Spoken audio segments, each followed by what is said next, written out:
Merci beaucoup. Excellences, distingués intervenants et invités, mesdames et messieurs, je voudrais tout d'abord vous souhaiter la bienvenue et vous remercier très sincèrement d'avoir répondu à l'invitation de la République démocratique du Congo à cette réunion sous la formule ARIA consacrée au thème « Diagnostic sur la lacune normative concernant les ressources naturelles et la paix, fondation et perspectives ».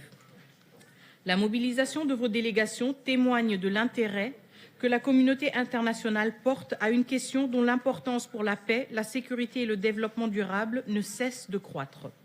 Ma gratitude va tout particulièrement à nos distingués invités qui ont accepté d'éclairer nos travaux de leur expertise. Son Excellence le Dr Mubita Lua-Belwa, secrétaire exécutif de la Conférence internationale sur la région des Grands Lacs, Madame Comfort Arrow, présidente directrice générale de l'International Crisis Group, Madame Gracelyn Baskaran, directrice du programme Sécurité des minerais critiques au Center for Strategic and International Studies, et Monsieur Alex Kopp, conseiller principal politique et plaidoyer minerais de transition de Global Witness. Je remercie également les délégations qui ont soutenu cette initiative, ainsi que les représentants des organisations internationales, de la société civile et du secteur privé présents parmi nous. Je salue également la présence de son Excellence M. Huang Xia, envoyé spécial du secrétaire général des Nations Unies pour la région des Grands Lacs. En assumant pour la première fois depuis plus de 3 décennies la présidence du Conseil de sécurité des Nations Unies, la République démocratique du Congo a souhaité mettre cette responsabilité au service d'une réflexion d'intérêt universel. La réunion qui nous rassemble ne constitue pas une consultation de plus.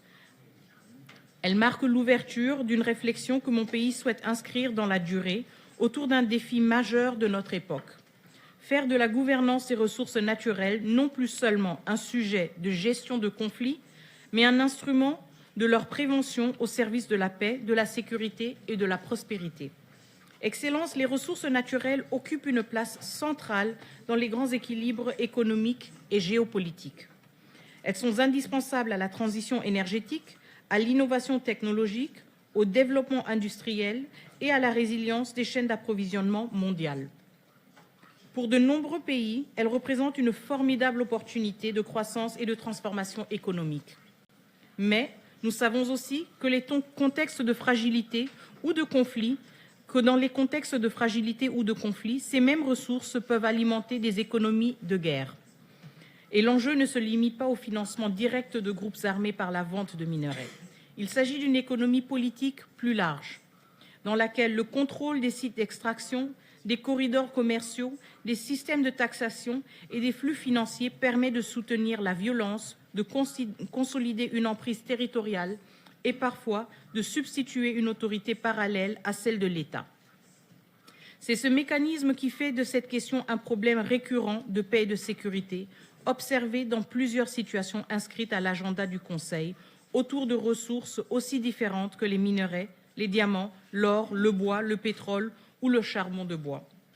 Cette réalité n'est pas nouvelle. Je rappellerai en particulier la réunion d'information tenue le 16 octobre 2018 à l'initiative de la Bolivie sur le rôle des ressources naturelles comme cause profonde des conflits. Les échanges avaient alors mis en évidence les liens étroits entre l'exploitation illicite des ressources naturelles, le financement des groupes armés et la fragilisation des institutions étatiques, ainsi que l'importance d'une gouvernance responsable et d'une coopération internationale accrue. Depuis lors, des progrès significatifs ont été accomplis.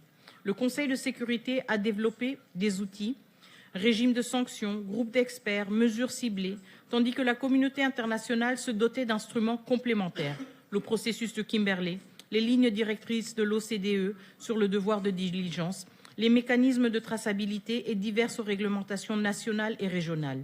Ces avancées sont réelles et méritent d'être saluées. Toutefois, elles nous conduisent à une interrogation plus fondamentale. Notre action collective demeure largement orientée vers la gestion des conséquences des conflits à travers des réponses fragmentées et propres à chaque situation. Ne devons-nous pas désormais réfléchir ensemble à la manière dont une gouvernance responsable des ressources naturelles peut également contribuer à prévenir ces conflits? Car prévenir les conflits suppose aussi de prévenir les conditions économiques qui les alimentent. Excellences, cette réflexion part d'un principe cardinal, la souveraineté permanente des États sur leurs ressources naturelles. Il ne s'agit donc pas de créer de nouvelles obligations internationales, il ne s'agit pas d'un code minier mondial, ni d'un modèle économique uniforme, ni d'une autorité supranationale. Il ne s'agit pas davantage de remettre en cause les instruments existants. Il s'agit de déterminer comment la coopération internationale peut aider les États à exercer plus effectivement leur souveraineté là où des acteurs armés ou des réseaux illicites capturent les ressources, les revenus et jusqu'aux fonctions de l'État. Car lorsque cette capture se produit, c'est la souveraineté elle-même qui est déjà atteinte. Cette initiative ne concerne pas la République démocratique du Congo uniquement. Mon pays en connaît une manifestation particulièrement documentée, mais il n'en est qu'une illustration. Elle n'est dirigée contre aucun État, aucune région, ni aucune situation particulière. Elle procède de la conviction que ces défis concernent l'ensemble de la communauté internationale et appelle à une réponse fondée sur le dialogue, le respect de la souveraineté et la recherche du consensus.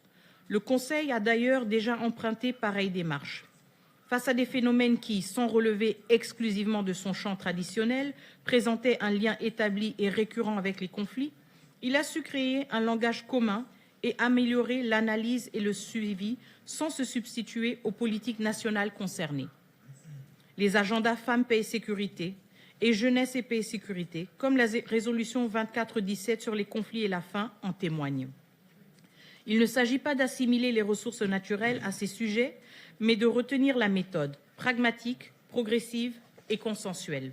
Je n'ignore pas, enfin, que les appréhensions légitimes que peut susciter toute initiative nouvelle, la crainte de multiplier les textes et les attentes, d'alourdir les exigences de documentation ou de creuser l'écart entre les engagements pris et leur mise en œuvre. Je partage ce souci de rigueur et de résultats concrets.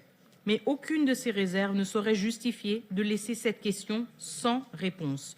Le coût de l'inaction pour les populations affectées, comme pour la crédibilité de notre action collective, est déjà, lui, bien réel. Excellence, la réunion d'aujourd'hui n'a pas vocation à négocier un texte ni à promouvoir une approche prédéterminée. Son caractère informel doit nous permettre d'entendre les expertises, d'approuver le diagnostic, d'identifier les préoccupations légitimes et de mesurer les convergences possibles. Elle constitue la première étape d'une séquence diplomatique cohérente. Les enseignements de nos échanges nourriront le débat public de haut niveau que présidera le 22 juillet prochain son Excellence M. Félix-Antoine Tshisekedi Tshilombo, président de la République démocratique du Congo, avec l'ambition de porter cette réflexion au plus haut niveau politique et d'ouvrir un processus de consultation appelé à se poursuivre au-delà de la présidence congolaise. C'est à la lumière de ces consultations que le Conseil pourra apprécier l'utilité, la portée et la forme de toute étape ultérieure. Les grandes avancées du multilatéralisme se sont toujours construites de cette manière. Elles commencent par une idée, elles se nourrissent de l'expérience des États, puis elles donnent progressivement naissance à des cadres de coopération plus structurés. C'est précisément cette dynamique que la République démocratique du Congo souhaite contribuer à engager aujourd'hui. Excellence, nos discussions seront guidées par 3 interrogations. Premièrement, quels enseignements pouvons-nous tirer de l'expérience accumulée par le Conseil de sécurité et les mécanismes internationaux existants? Et quelles sont les principales lacunes d'une approche encore largement fragmentée? Deuxièmement, quelle valeur ajoutée un cadre plus cohérent pourrait-il apporter sans empiéter sur la souveraineté des États ni créer de nouvelles barrières pour les producteurs légitimes? Troisièmement, comment articuler la prévention du financement des conflits, la traçabilité, l'accès au marché et la transformation économique des pays producteurs au service d'un développement durable et inclusif? La République démocratique du Congo est convaincue que les réponses ne pourront émerger que d'un dialogue ouvert, d'une écoute mutuelle et d'une volonté commune de construire des solutions adaptées aux réalités et aux aspirations de l'ensemble des États membres.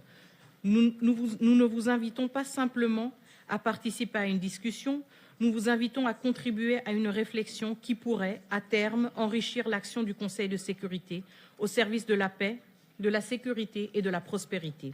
Au-delà de cette journée, la République démocratique du Congo, à travers sa mission permanente à New York, se tient prête à poursuivre ce dialogue avec chacune de vos délégations dans le même esprit d'écoute et de recherche de convergence.